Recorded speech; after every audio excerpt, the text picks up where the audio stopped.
আসসালামু আলাইকুম everyone, welcome back to my channel. আমি আজকের পর্বে শেয়ার করছি চট্টগ্রামের জনপ্রিয় একটি খাবার ফুলুরি।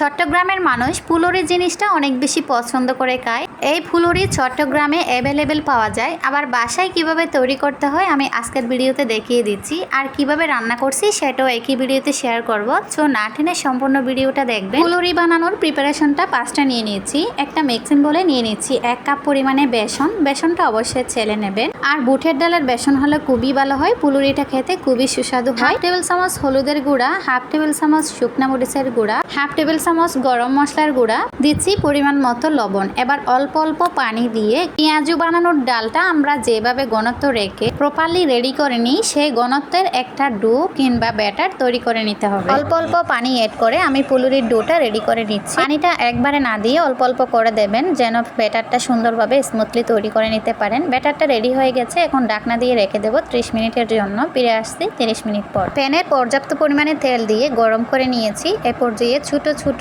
গোলাকৃতির শেপ দিয়ে আমি ফুলুরিগুলোকে তেলে ছেড়ে দিচ্ছি। এ পর্যায়ে চুলার আঁচ একেবারে লোতে রাখবেন। পাঁচটায় তেলটা হাই হিটে গরম করে নিয়ে তারপর চুলার আঁচ কমিয়ে দিয়ে লো করে নেবেন। তারপরে ফুলুরিগুলো ছাড়বেন। কয়েক মিনিট পর লক্ষ্য করে দেখলে বুঝতে পারবেন নিচের অংশটা লালচে কালার চলে আসছে। এ পর্যায়ে আস্তে আস্তে ফুলুরিগুলোকে উল্টিয়ে দিতে হবে। ফুলুরি লো হিটে ভাজে নিলে ভিতরের অংশটা সুন্দরভাবে ফুলবে আর পারফেক্টলি ভাজা হবে। হাই হিটে ভাজলে ভিতরের অংশটা কাঁচা থেকে যাবে, পারফেক্টলি ফুলুরি হবে না।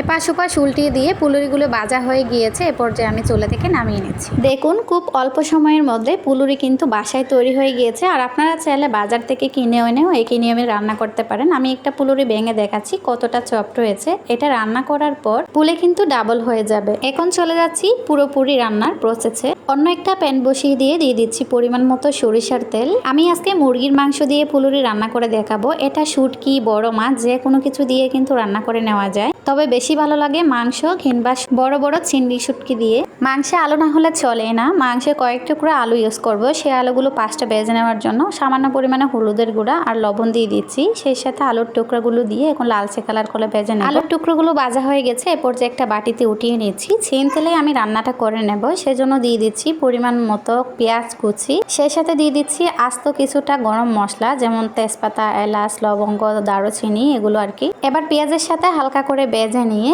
মাংসে যেসব মশলাগুলো ইউজ করি সেসবগুলো দিয়ে দিচ্ছি। হলুদের গুঁড়া, মরিচের গুঁড়া, সামান্য পরিমাণে পানি দিয়ে দিলাম যেন মশলাটা পুড়ে না যায়। এবার দিয়ে দিচ্ছি লবণ। মশলাতে তেল উঠে আসা পর্যন্ত ভালোভাবে কষিয়ে নিয়ে এবার দিয়ে দিচ্ছি মাংসের টুকরোগুলো। আমি আজকে মুরগির মাংস দিয়ে রান্নাটা করতেছি। মাংসগুলোকে সুন্দরভাবে কষিয়ে নিতে হবে যতক্ষণ না পর্যন্ত মাংস থেকে পানি যেগুলো বের হয়েছে সেগুলো শুকিয়ে যাচ্ছে।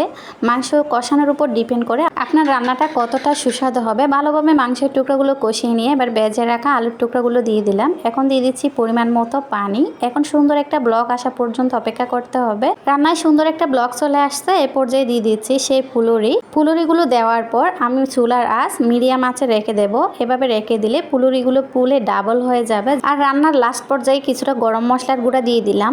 এবার দেখুন রান্নার ফাইনাল লুক। দেখতে পাচ্ছেন ফুলুরিগুলো ফুলে কিন্তু ডাবল হয়ে গিয়েছে।